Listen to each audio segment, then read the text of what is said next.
going on, my comrades? It's your boy Frank and the Furious, bringing you the Week 5 Power Rankings for PWC Season 5. Took a little get here, but we are here. This week we have seen a big riser and a big faller. Some fascinating matchups occurred this week, and let's jump right into it. Moving on to number 14. We still got DTN, coach of the Judging Obstagoons, sitting here with their 0-5 record, minus 21 differential. This week, DTN was up against the Midnight at Mimikyu's Julez Norhaaa. He brought Lycanroc Dusk, Rillaboom, Hawlucha, Slowking Galarian, Aromatisse, and Rotom Heat. And to start this off, remember your abilities. I cannot stress this enough. This week, DTN had an Overgrow Rillaboom. I can fully guarantee that that was not intentional. You gotta remember your abilities, guys. Remember your abilities. Or else you're just gonna get ass blasted. And, it's another week for DTN in a hapless season. Nothing could go right.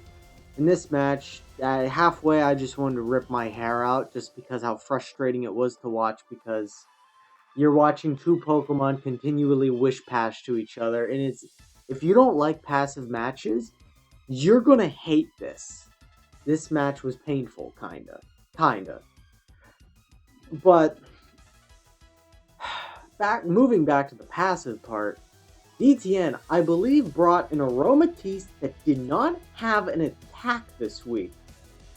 Let me see. Yeah, all it had were Wish, Reflect, Light Screen, and Aromatherapy. And I didn't even say this.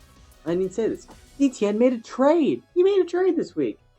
DTN ended up dropping Mr. Rime and Grimmsnarl to pick up Aromatisse and Obstagoon. I don't like this pickup. I don't like Aromatisse. Now, I will say, dropping Mr. Rime and Grimmsnarl, I'm fine with. Grimmsnarl is kind of weird, and if you don't really know how to use it, it's going to be pretty bad. And Mr. Rime, it either is the best Pokemon on your team and the worst, and DTN has made up his mind that this thing is the worst. But Obstagoon? I'm not against that pickup. Aromatisse, I genuinely hate. It is one of the worst fairy types in the game, and it is one of the most overrated fairy types.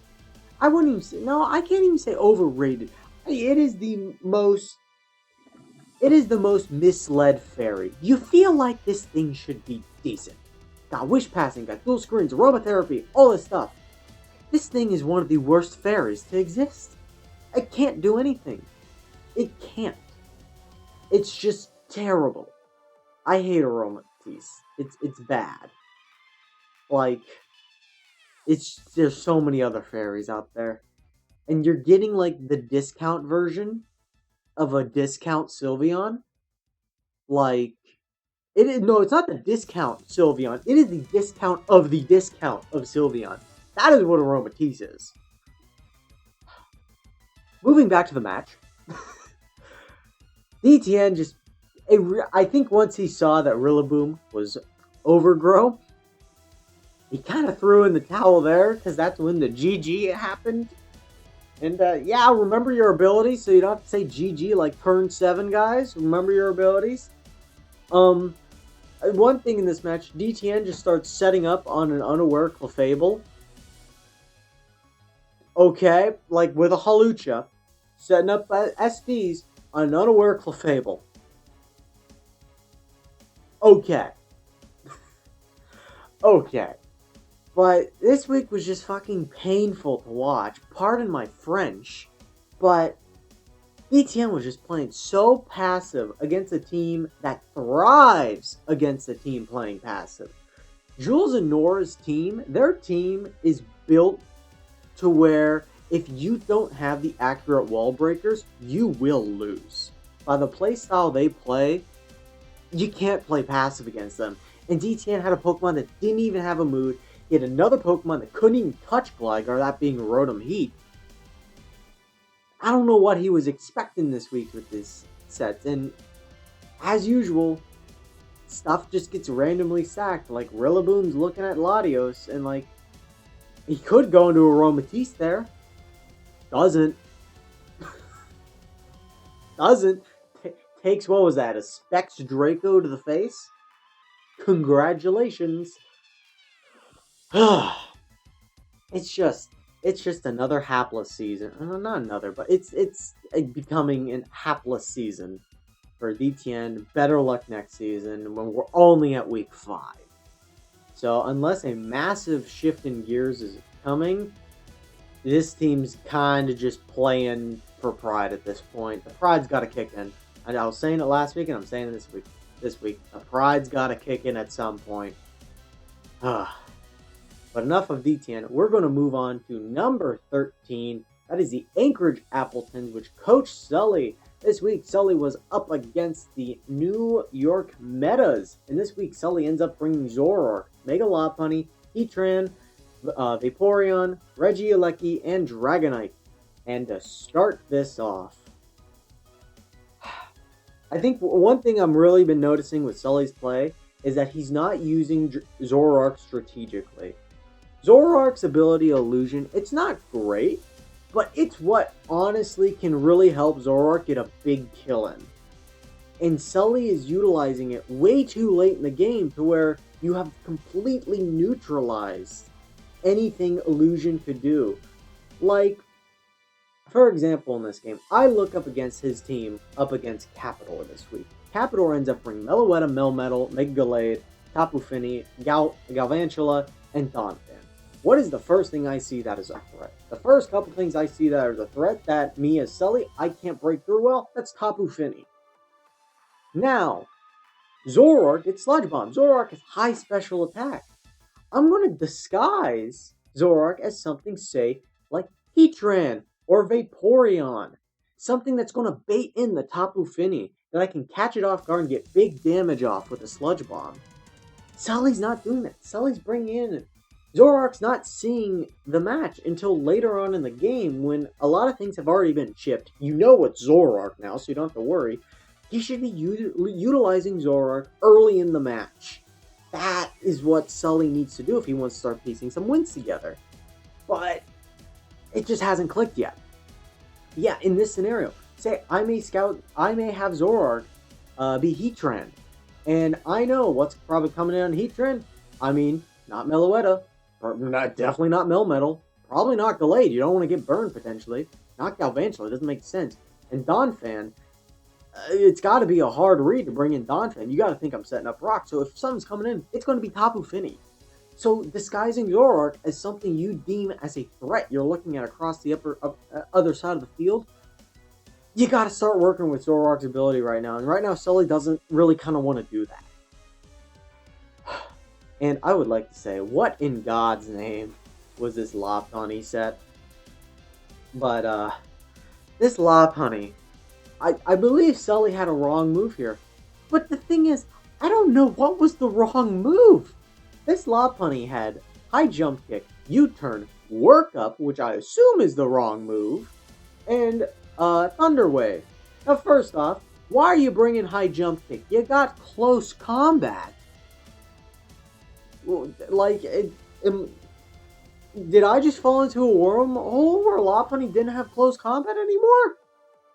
Like, you got Close Combat. Why are you bringing High Jump Kick? And literally in this match, we see Sully gets punished for that. Sully misses a High Jump Kick and dies.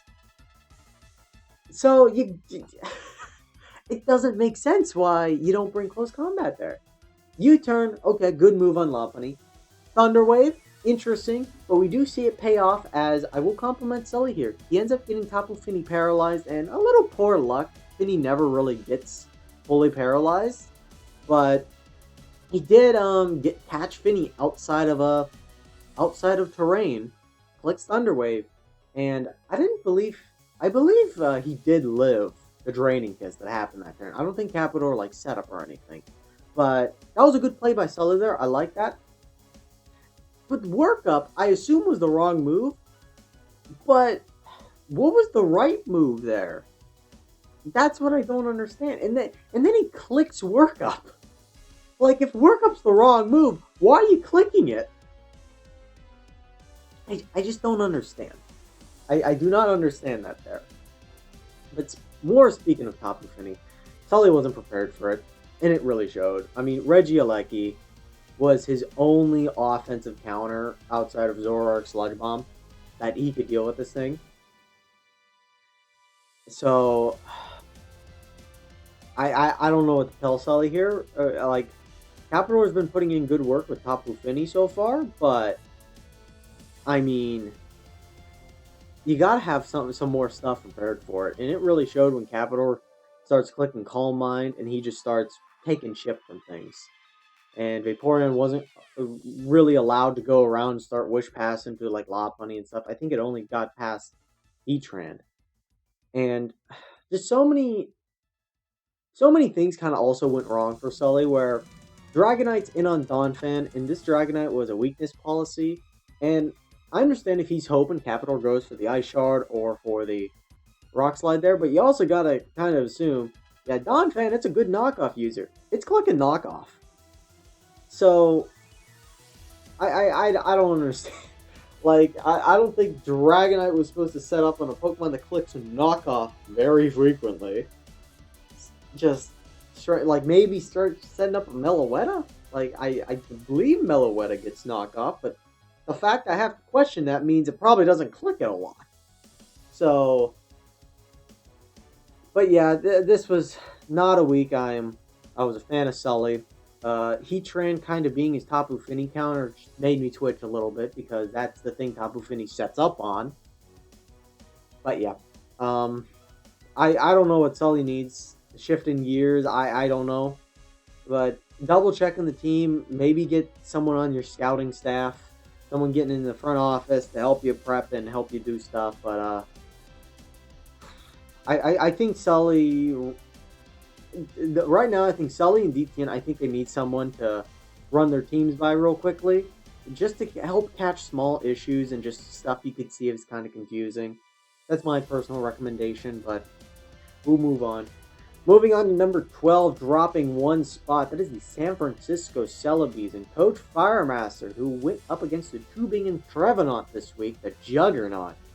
And spoiler alert, didn't win. Did not win.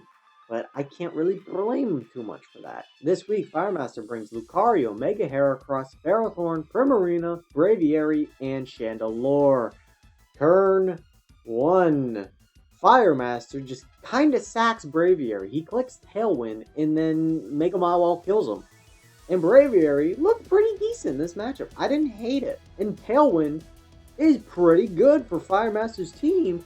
The problem... Tailwind's gone now. You can't click it ever again. And clicking it turn 1 to battle. You haven't done any scouting. You don't know what you're up against. So you can't really say, alright, well, Tailwind now, let's start the sweep now. No, Tailwind's a move you click mid to late game to help either break through some things or to clean up a match. It's not a move you click turn 1. And I just don't understand that. He should have clicked U-turn there. I believe he did have U-turn. He should click U-turn or switch out to Ferrothorn because it's a Mega Mawile. The Ferrothorn's your designated counter to it. Is Rocky Helmet Ferrothorn? That is your designated counter to it. Why are you clicking Tailwind? Like, I understand Trannel has brought Mega Mawile to be a more defensive set most weeks. To bring Stealth Rocks. If you think he's going to click Stealth Rocks, I still don't chance it there. I go with the Ferrothorn. I go with the Ferrothorn every time. And... honestly, I wasn't a fan of Firemaster's prep this week. I looked at his prep and I wasn't a fan because stuff I see, I kind of see dual stab, rest talk, Primarina, which, like, I don't understand what that's supposed to be breaking here. I don't understand what you're supposed to be defending against. Like, Buzzwole? But Buzzwole gets Poison Jab, I believe. It was fully defensive, so I don't understand this Primarina set. Like I said, Braviary earlier, Tailwind, it was 3 attacks, Tailwind, sacks at turn 1, strange, but that's more of a play thing. Chandelure, which really drove me up the wall. Chandelure didn't really have a great matchup because what's on the other side of the field? It's a Porygon 2. That is the designated Chandelure counter. And the one thing I don't understand, I think if Chandelure came, which it did, it should have been a trick set. Porygon 2 is always coming in on you. Why are you not a trick set? Like trick, dual stab potentially, and he ended up bringing substitute, but like I wouldn't do that because Dragapult. But like I would have brought a trick scarf set and trick off the scarf to Porygon 2 and neutralize it. So Chandelure can start doing things more. Like Chandelure for Trannel's team is actually very threatening. You got Mega Mawile, Buzzwole, and I believe Chandelure outspeeds Buzzwole if I'm correct. Actually, I'm going to look that up now. I think I was wrong last time. I said a speed thing, so I'm going to look up. I feel like Buzzwole hits, it just barely outspeeds, I believe. Buzzwole, what do you hit? Buzzwole hits, yep, Chandelure outspeeds it by 1 point. Yeah, Buzzwole hits 79, Chandelure hits 80. So, yeah, it's Chandelure is a big threat against Trannel, and his only real counter is Porygon 2. Yeah, he's got Milotic, but you can have Energy Ball. Like, Fire Stab plus Grass coverage move, outside Dragapult, that's pretty good. You just find a way to neutralize Dragapult, then I know it's kind of tough to say, but it's easier said than done than neutralizing a Dragapult. But Chandelure set, I did not think was the set he should have brought at all. And, yeah, I was not a fan of his prep this week. He kind of panicked around Milotic, I felt. Like, he didn't really know what to do with it. Ends up letting Ferrothorn just get chipped a lot, get burned. And his only way of healing the Ferrothorn was Leech Seed. I understand why he brought Rocky Helmet for, Mega Mawile. I think I still would have opted for Leftovers here. I'm more of the type, I like to keep my, my Wall-type Pokemon healthy. So, I would have thrown Leftovers on Ferrothorn instead of doing, the Rocky Helm here, just so I can keep healing up. And I know it's going to take away from the chip you're going to do back to Mega Mawile, but Ferrothorn's got other jobs to do. It's not just Mega Mawile. Especially a team that doesn't really have a lot of walls. Ferrothorn's your only wall. It's going to have a lot to do here. But yeah, I don't think Firemaster prepped well, and I think he got punished for it. I think Trannel just took him behind the shed and put him out of his misery. That's the best way I can put this. But that's enough of Firemaster. These trio reunited again. I hate to say it, but maybe reunited for a while. But I would like to see one of them at least jump out of the bottom 3 here. That would be nice. But moving on to number 11, we are going to have Coach KW of the VA Lit Wicks. This week ends up dropping 1 spot. This week, KW brought Nidoqueen, Urshifu, Mega Banette, Slowking, Licky Licky, and Lycanroc. And I'm going to say this starting off. KW got fucked. Pardon my French. KW got fucked. I did them odds here. The odds that a Charizard lands a Hurricane, gets the confusion, and then you hit yourself on the confusion are around 2%. Alright, now multiply that again by 2% because it happened twice. KW got unlucky. Piss poor luck really affected KW this week with Slowking getting confused on Hurricane, then hitting itself on Hurricane. The Hurricane confusion. It was a hapless week. But, like, KW played decent. I thought he played fine. I think if he gets lucky here, not if he gets lucky, if he doesn't get unlucky, KW wins this match. I think he wins this match.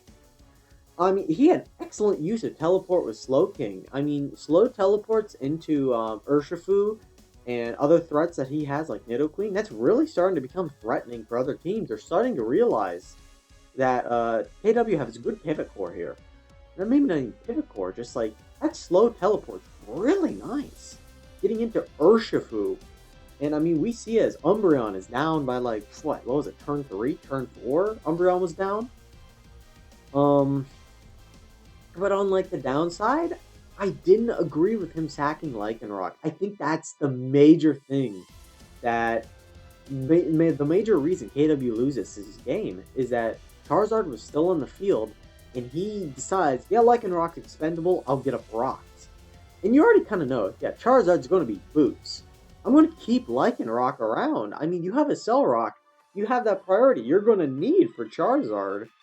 And Tapu Koko potentially if Nidoqueen ends up going down. But the main thing that hinges on this match was Licky Licky. Licky Licky... KW should have found a way to keep Licky Licky healthier. If Licky Licky stays healthy throughout this match, he wins this match going away. But the fact Licky Licky continues to get whittled down and eventually gets knocked out by a Flamethrower from Charizard, that is what puts way too much pressure on Slowking now. And that kind of allows the door to open for Caracasa to get a little lucky and the KW not have proper responses to it. So on one hand, I can say, you know what, he had bad luck. On the other hand, he kind of also pinned himself into a little bit of a corner for that bad luck to occur. Because if he just hits himself in the confusion, he's like, alright, well, I got Lycanroc in the back. I'm fine. Well, Licky Licky, you're at 70%. I can come in real quick. So I can only give him so much credit before I start really taking away from him here. But, yeah, it's just... It was a tough week to watch for KW. He played decently.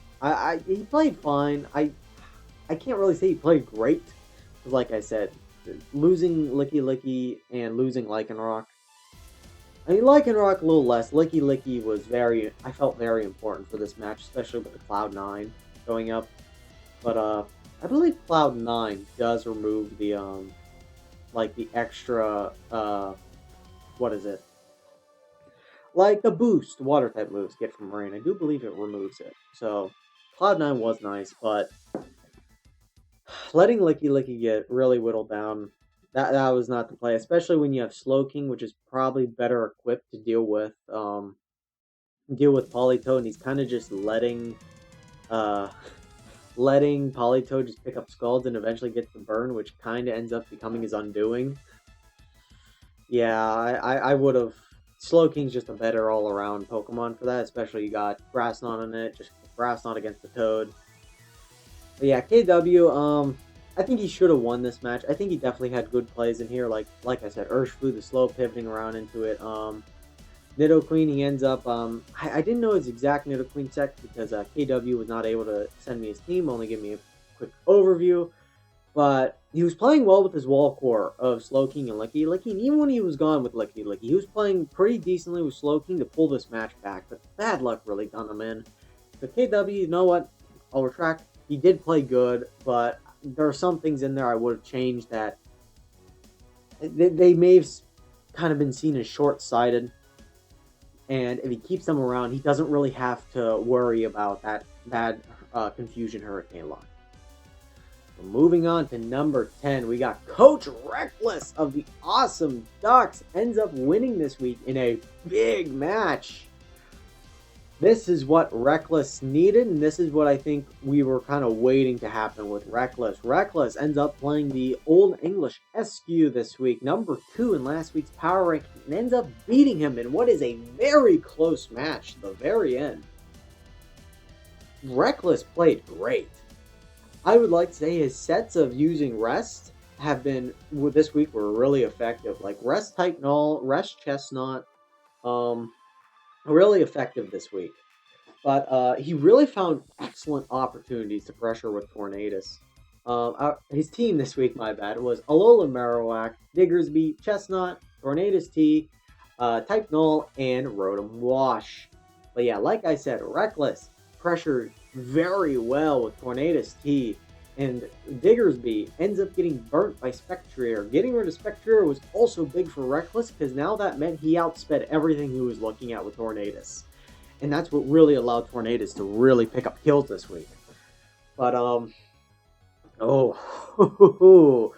Diggersby ends up getting burnt. He ends up having Facade on it, clicks it against Chansey, and brings it down to 2%.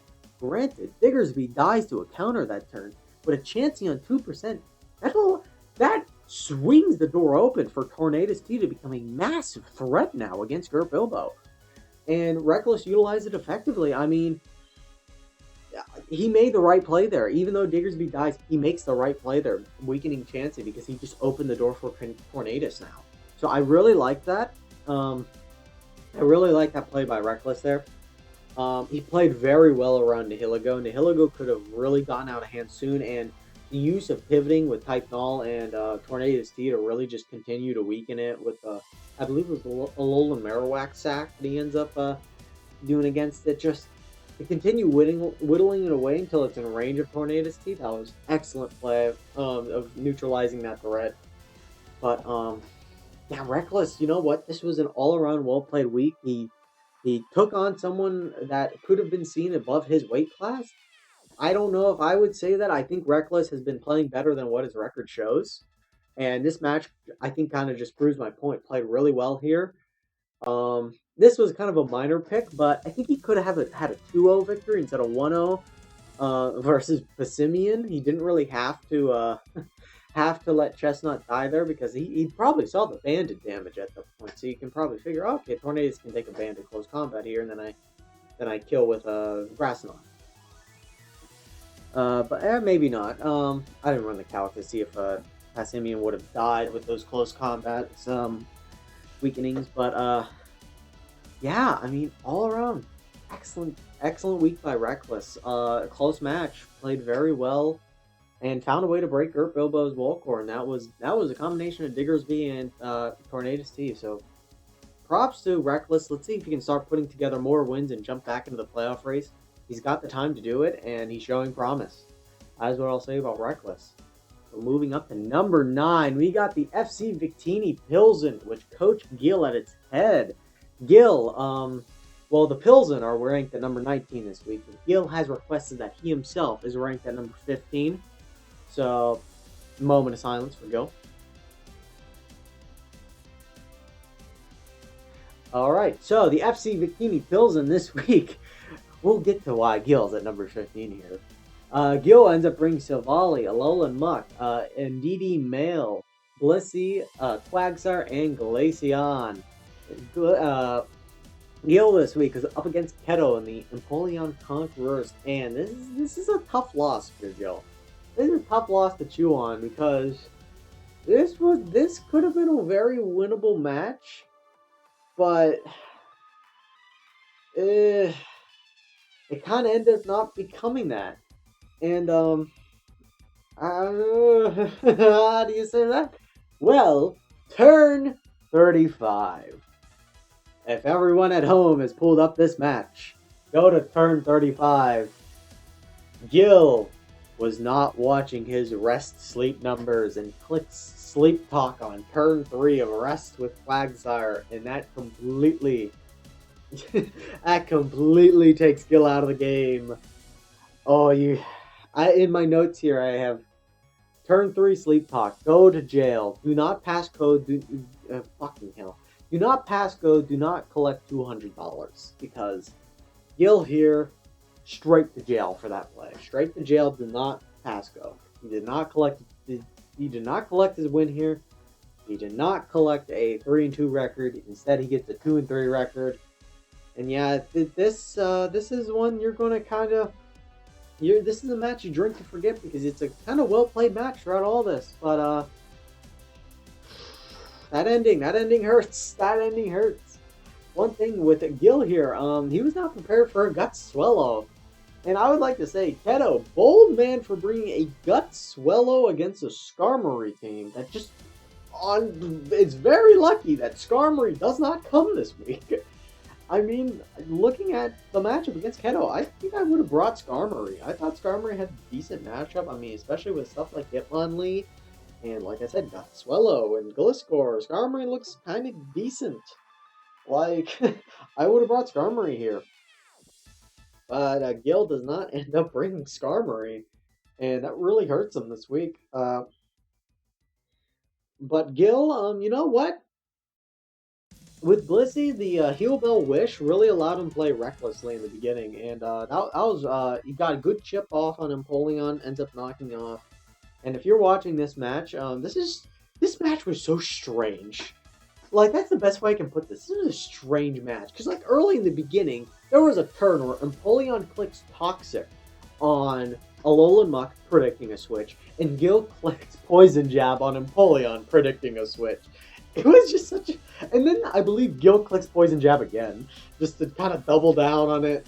It was just such a confusing couple. Like, they're like playing chess against each other, but like they're both playing it wrong. I don't know. Like they're making predictions that are just like, I get why they're doing them. I'm not faulting them for it. I just found it funny. I just found it funny that we just see a poison and a steel type click a poison move and a steel type move against each other, or two poison moves against each other, one passive, one non. I thought that was kind of funny. But in this match, Quagsire was the win condition. It was revealed at the end game that it was. Keeping Quag healthy. I mean, that's one thing Guil's team is really... Quagsire has been the cornerstone of Guil's team right now. It has been like an under-the-radar MVP for his team, and it's been keeping him in matches that's relatively sometimes he shouldn't be. Or when Quagsire's not there, it shows. Quagsire has been a big Pokemon for Guil this season. Yeah, like I said, that turn 3 sleep talk. Pay attention to your sleep turns. Take a moment. Time out. Just, alright, I'm asleep right now. I clicked rest. Alright, here. I am 1, this is number 2, or this is number 3. I'm going to wake up this turn, click rest again, or whatever you do there. But, yeah, pay attention to your sleep turns, Guil. But, you know what? This was a very winnable match that Guil's going to kind of drink to forget. But I don't think Guil can drink, so Guil's going to slurp on some Capri Sun to forget. Fuck yeah, Capri Sun. Now I want some. I could go for some Capri Sun. Now moving on to number 8. We got Coach Tenshi in the Shonen Black list. This week they're up against the Begone Thought Kricketot. This week Tenshi ends up bringing Incineroar, Urshifu, Rapid Strike, Mamoswine, Gengar, Dhelmise, and Salamence. And Tenshi, this was a terrible match for him. This was not a good match. Jellicent, he ends up... Jellicent, he could not break it to save his life. Or not break it. He could not take a hit, then break it to save his life. Because he had Dhelmise, but Dhelmise died turn 3 or turn 2 or something like that. Died very early. Gengar couldn't really switch into Jellicent comfortably because if it clicked Shadow Ball, you're dead. Or almost dead. I mean, Prof ends up having the Ice Beam for Salamence. And we kind of see Incineroar kind of becomes a switch into Jellicent, which is like, already when you're kind of making that, you're playing very bold. You're playing very bold there. But Dhelmise, looking at this, I don't think Tenshi played well or prepped well because I didn't like some of the sets here bring in some of the reasonings. Like, honestly, I didn't think Dhelmise had a great matchup against Prof. I didn't think Dhelmise looked decent. I think Magnezone should have came instead. I think Magnezone, like, yes, if Magnezone gets a kill, it allows Mega Medicham to come in for free. But, I mean, Magnezone, it gives you that Jellicent switching. It gives you a Florida switching. You click Volt Switch. It gives you something to trap Bisharp with. But I don't know if you kind of want to trap Bisharp, because depending how that goes, that could be a losing battle. But, because it was an Assault Bisharp this week, I think probably for a trapping Magnezone. But I would have still brought Magnezone regardless. Like, maybe a Scarf set. Like, Scarf and just Volt Switching around. And, like, yeah, Raiku's probably going to switch into it, but if you Volt Switch on Raikou coming in, then, well, you get to go out to, I believe, no, I didn't think Urshifu had, Aqua Jet, but you can go out to stuff like Salamence. And, yeah, like, I just don't think Tenshi prepped well here. I don't really think, I don't really agree with some of his sets, like Salamence being leftovers, Dragon Dance, and 2 attacks, or 3 attacks, Dragon Claw. I don't know how much I really like to set up Salamence here, to be honest. I don't know how much I liked it. Banded Mamo is pretty nice, but it's not nice when your band gets knocked off. Yeah, like I said, I just didn't think Dhelmise should have came. Gengar I was kind of iffy on. Like, I kind of get why he brought it, but it's still a little bit iffy on. But, yeah, I wasn't a fan of his prep this week. And Tenshi, you know what? You can say, yeah, sometimes poor prep, sometimes you can break through and win a match really well. You can't do that when you're getting read like a book. Tenshi was just getting read by Prof. Like, especially with Urshifu Rapid Strike. He ends up going into Jellicent as Urshifu clicks, I believe, what was it, Poison Jab, and I believe Jellicent was Rocky Helmet, so you see the Rocky Helmet. Alright, then he switches out. And then later on, Urshifu Rapid Strike clicks Thunder Punch on Florges, thinking Jellicent's coming in, and Florges stays in, clicks Moon Blast, gets big damage off. Tenshi got read like a book this week, and it was a little tough to watch if you're rooting for the Shonen Blacklist this week. Is that, you know what, Prof just kind of put him into a corner and just said, nah, you just sit there, turn around, bend over. That's what Prof did this week. That's what Prof did to the Shonen Blacklist, but not a good week. This is one Tenshi's gonna also kind of, you know what, just try to forget. Not a great week, and bounce back next week though. Moving on to number 7, we got Coach Keto of the Empoleon Conquerors. This week, Keto was up against the aforementioned FC Victini Pilsen Coach Guil. Keto this week brings Empoleon, Mega Absol, Swellow, Latias, Gliscor, and Hitmonlee. Keto had an interesting week. This was a fascinating week, to say the very least. Oh. So, Keto made some good predictions this match. Keto, I felt like he's been kind of predicting himself into a corner for some of his matches, but for this match, he made some good predictions. Such as with Empoleon, when he doubles 2 Gliscor, it kind of opens the door for now Latias, who ends up being a Dragon Dance, Earthquake, Energy Ball, I believe in Mystic Fire were the moves Latias had this week, which could have won if one simple thing changed. It's tough, but Latias, I loved 90% of the set. The part that I hated, he was Life Orb over Leftovers. If Keto is Leftovers here, he wins this match going away. But the fact he had an item that was damaging him instead of recovering him, and he didn't have a recovery move, that partially ruined his chances. Because Latias could only get so many kills before then it was done. It was good wall breaking. He was wall breaking perfectly with it. But if he has Leftovers there, he doesn't have to rely on Guil's mess up at the end to lose. Or to end up picking up the victory. So Latias, I think, should have been Leftovers here. Or because I don't think he could squeeze on Roost. I think he needed Dragon Dance and those three moves if he brought this set. But he should have been Leftovers, in my opinion. I think he should have been Leftovers. But he did wall break really well with Latias, and he opened the door for then Hitmonlee to then pick up the win. But bad luck strikes Keto as turn 24. Ends up clicking high jump kick against Quagsire, misses, and if that connects, I believe misses the high jump kick. Quagsire clicks Scald and then picks up the burn, which, yeah, you can say, well, yeah, Scald burns, but it's still in your favor that it doesn't. So bad luck turn for Keto there. If he hits that high jump kick, I believe then Quagsire was in range to then still die to a burned Hitmonlee with high jump kick. It may have been a roll, but it depends on the first roll.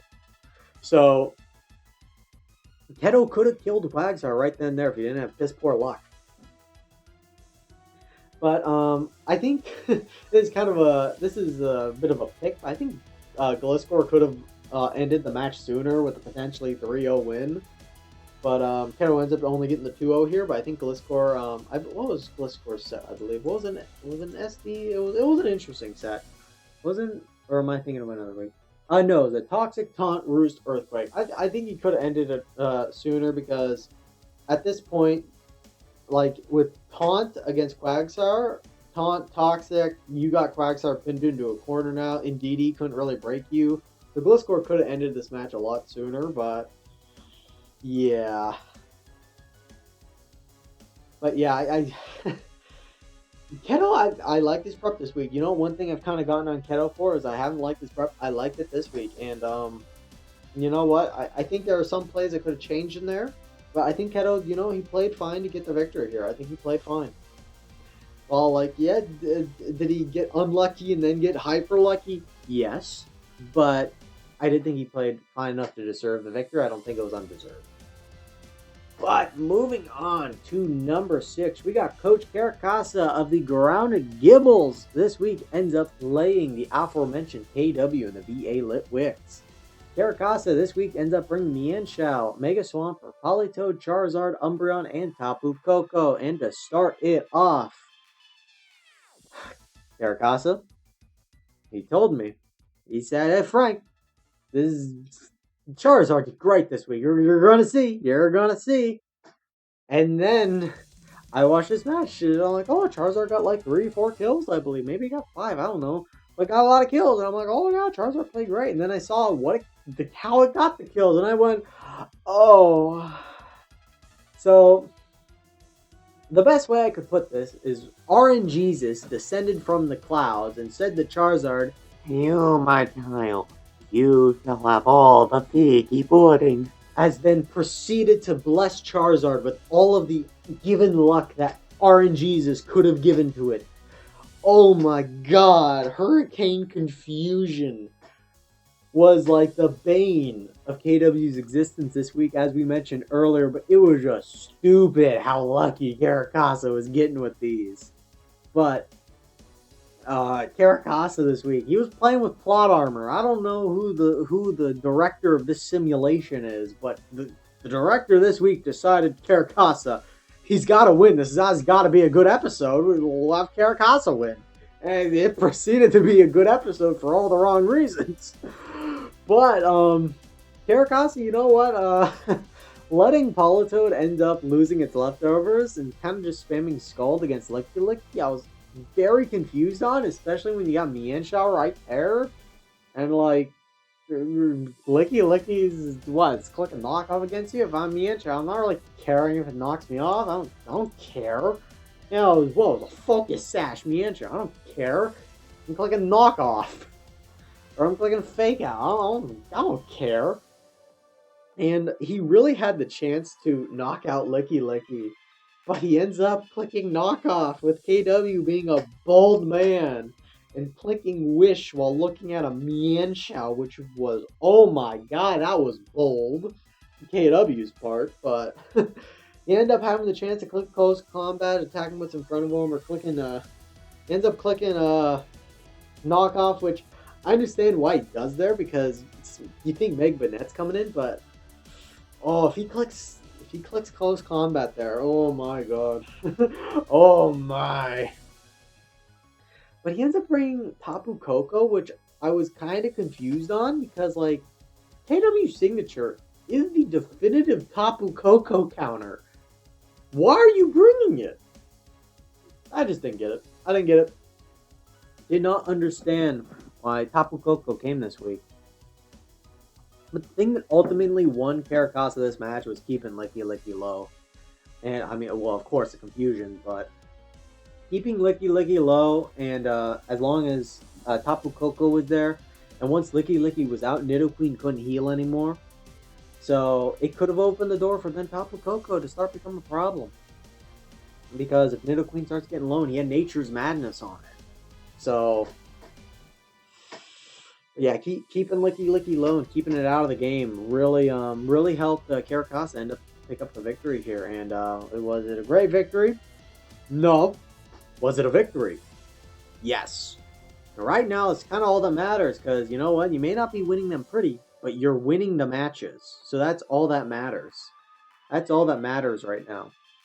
But moving on to number 5. We got someone who really fell this week. That's Coach Gert Bilbo of the Old English SQ. Gert Bilbo this week ends up losing to Reckless and the Awesome Ducks.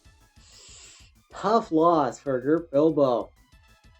This week, he ends up bringing Spectre, Mega Venusaur, Chansey, Swampert, Nihilego, and Passimian.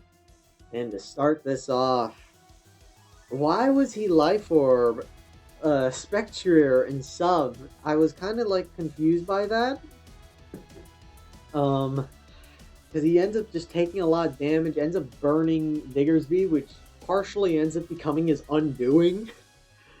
Because then Chansey doesn't take big damage because I think that's what really hinged on this match here, is that Chansey ends up dropping all the way down to 2% and losing Chansey. If he keeps Chansey around, that allows Tornadus T to not become a problem, and then he loses it. It worked like a charm. It got rid of Diggersby. Diggersby was a threat. Yeah. And another thing that hurt, turn 17, he should have clicked Meteor Beam. Oh my god, so he's with the Hiligo. He ends up clicking a Meteor Beam with, what was it? Not White. Was it White Herb? No, Power Herb. And gets it off turn 1. If he clicks Meteor Beam again, oh my god. Oh, Gert Bilbo could have won this game right here and there. And another thing that kind of hurt, Nihilego, if he was a speed boosting Nihilego, he may win this match. I think he wins this match. But he's not. So he doesn't. Which is tough to see. You hate to see it. But, yeah, if he was the speed boosting and like I said, losing Chansey to Diggersby really made Tornadus T a problem, and Nihilego just couldn't pull the match back at that point because Tornadus T was a problem and you didn't have anything to outspeed it anymore with Spectrier. But yeah, I mean, it's not too eventful, I would say, on Gert Bilbo. Like, not a lot of misplays, but not a lot of plays I can sit back and say, yeah, that was a good play. Like, counter, like, it worked great, but it also punished you in a way. But what do you also do at that point? You kind of go into Nihilego, predicting he's going to click Facade?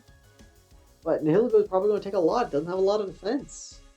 So, maybe you go for the sack there and then go into Mega Venusaur, get off the big Giga Drain damage.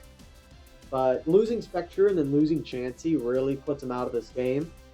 Because he had no way to deal with Tornadus T. Like, yeah, Nihilego can click a ground or a rock type move against it, but Reckless was playing well, pivoting around Nihilego to keep it weakened. And it's not like he had a Wish Passer or leftovers or Black Sludge on Nihilego to keep it healthy. So once Reckless got the needed chip, then it wasn't a threat anymore. But yeah, Gert Bilbo, top loss this week. Ends up dropping to 3-2. So he'll be looking to bounce back. But yeah. Moving on to number 4, we got the New York Metas and Coach Cappidore. This week, Cappidore ends up playing Sully and the Anchorage Apple Tins. Cappidore this week brings Meloetta, Melmetal, Mega Gallade, Tapu Fini, Galvantula, and Donphan. You know what? Cappidore played fine this week. For a game that was a 5-0, like, Cappidore played well. But, like, it wasn't like, oh, he completely dominated the match. It's kind of, a lot of things just kind of fell his way, and his opponent kind of misprepped a lot. Like, he used Tapu Fini very well to pressure, and Sully really had no way of pressuring it back once it got up a few calm minds. And Donphan ended up anytime Donphan came in, it would completely keep Regieleki at its bay. And I would also like to say good use of Donphan to kind of not bait the or not let the Dragonite bait you into clicking Ice Shard and getting up the weakness policy. Played well around that, and he ends up getting rid of it with Melmetal. But yeah, you know what? Cappidore pressured very well with Tapu Fini. Yeah, not too much to say. Ends up cleaning up with Gallade at the end, except I think Donphan did come in last moment to get rid of Regieleki, I believe. But yeah, ends up cleaning up a bit with Donphan, but pressured very well with Tapu Fini. This was kind of a minor pick. I don't think he needed to sack Melmetal to Zoroark there. I think he could have, like, gone into Fini, like, or gone into, I don't know, like, Mega Gallade. You're taking one, and if he's Scarf, then he's clicking Sludge Bomb, and you probably don't die to 2 Sludge Bombs. So yeah, just a little strange. But, yeah. Yeah. I think he could have got the 6-0, but ends up doing the 5-0 instead. But yeah, it was just a very lopsided match, and we're going to see a couple more coming up soon. Is that this week was the epitome of lopsided matches, where teams high up in the power rankings were up against teams at the bottom of the power rankings, and they went exactly how you would expect them to, outside of one.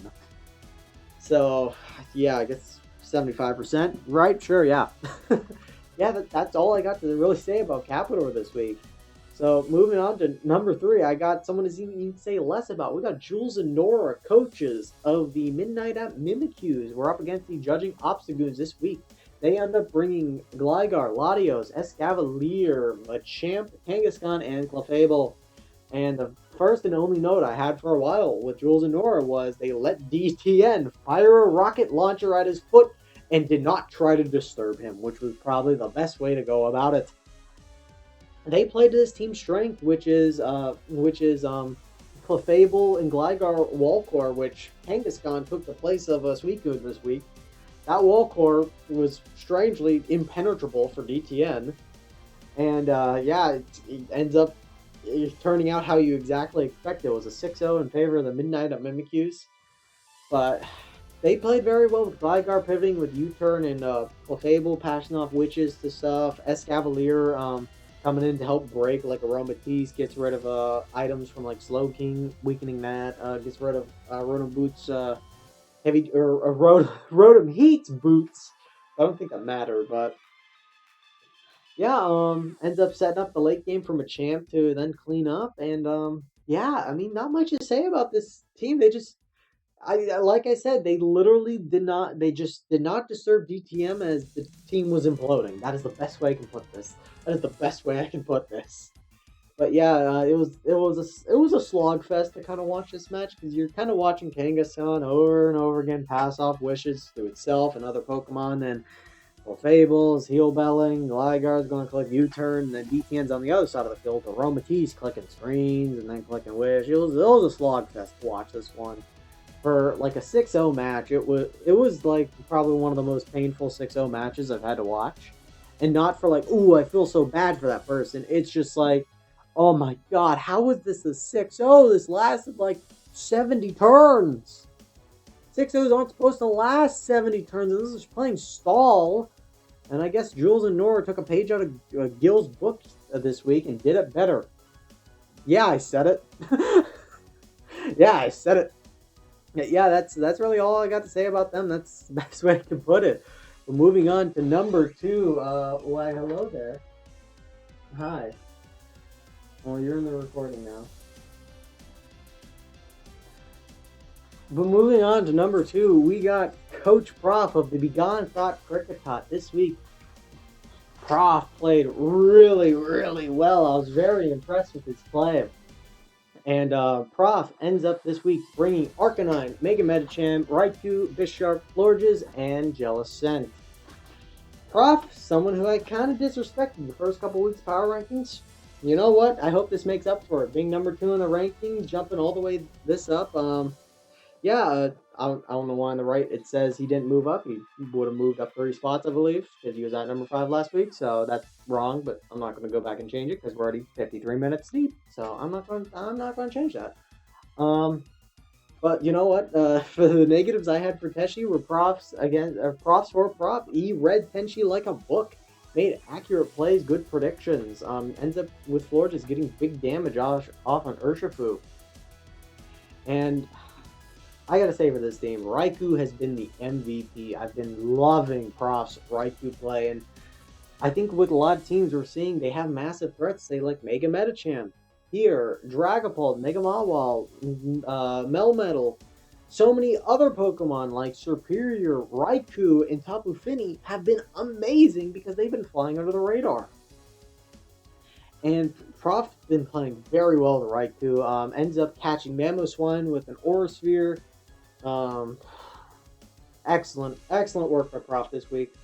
Bisharp ends up kind of cleaning up, which I believe this was the match. Prof's like, hey, I made you eat your words about Bisharp, so here I'm going to say, yeah, partially, but anyone could have done Bisharp's job here. Okay, I'm gonna stand on this hill and die on it. I'm gonna die on this hill. That's the phrase, not stand on the hill and die with it. I will die with this hill. But yeah, Prof played excellent. Never gave Tenshi any breathing room, and always kept putting up pressure, even with his wall Pokemon like Jellicent.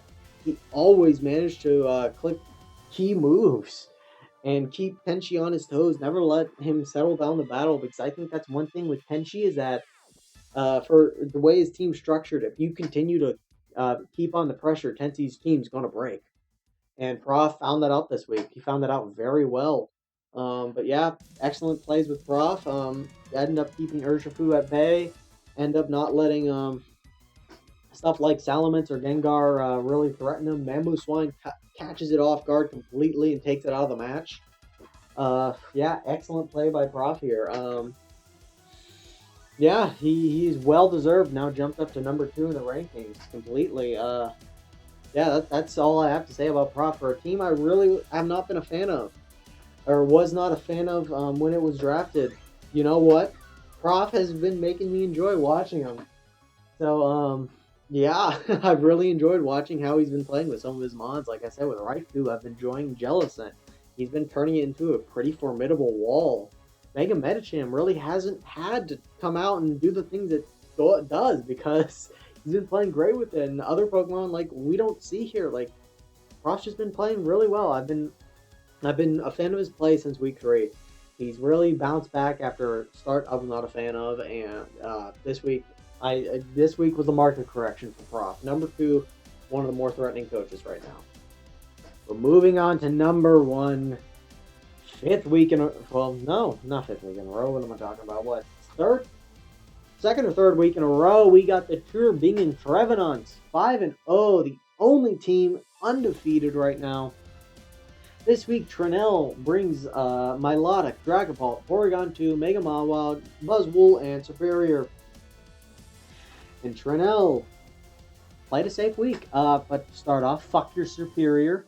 And to also say, I fucking hate that your Superior got the special attack raise from Moonblast from Primarina. That's not fair. But we did see Trannel, I think, miss his first Leaf Storm this week. About goddamn time. Fuck your Superior. But Trannel played really well. He played really well. Ends up neutralizing Braviary early, gets rid of it. And throughout this entire match, he was playing safe. Very safe plays. Kind of just going in this stuff like Porygon 2, who's just kind of attacking what's in front of him, not making any fancy predictions. He didn't need to. He out-prepped his opponent every way. I mean, I will say he kind of played strangely around Ferrothorn. I guess he just did not expect Ferrothorn to come, because he didn't really have like a lot of good answers to it. So he played strangely around it, and if Ferrothorn was leftovers, it could have been more of a problem than it kind of ended up being. But, yeah, he played really well this week. He played really well. Fuck your Superior. Yeah, I think Dragapult also... No, I think it clicked a move last week. But, yeah, Mega Mawile, Dragapult, Trannel's threatening team is just really proving itself right here and there, and I think that Buzzwole played very well this week. Ends up playing well with it.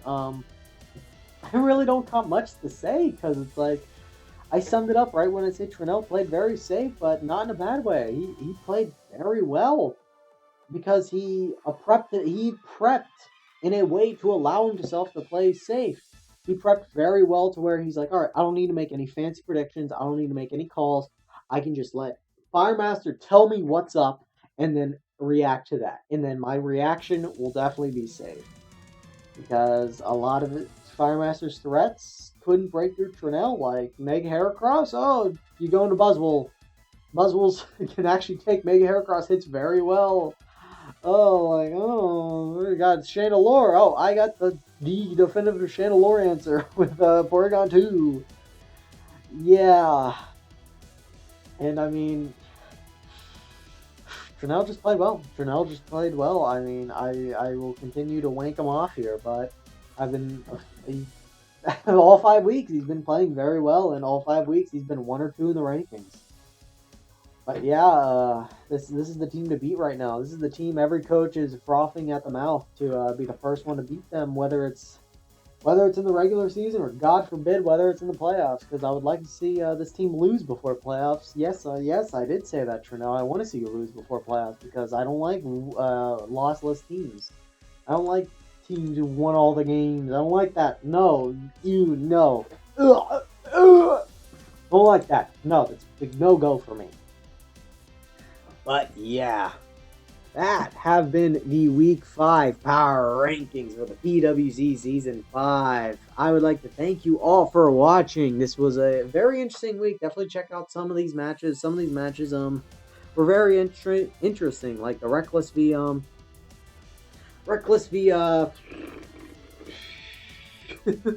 Gertrude, my bad, forgot about him there. That was an excellent match, as well as the matches such as Guil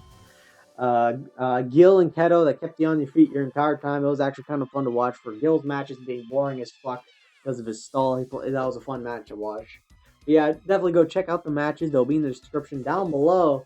But I would like to thank you all for watching. But above all else, stay cute out there, PWC fans, and continue enjoying these power rankings. I've been loving making them. Sorry about delays, but we're going to try to get caught up in the coming future, and we're going to start bringing playoffs into the picture. The playoff picture may start coming around soon because we got to start thinking about those. I would like to thank you all for watching.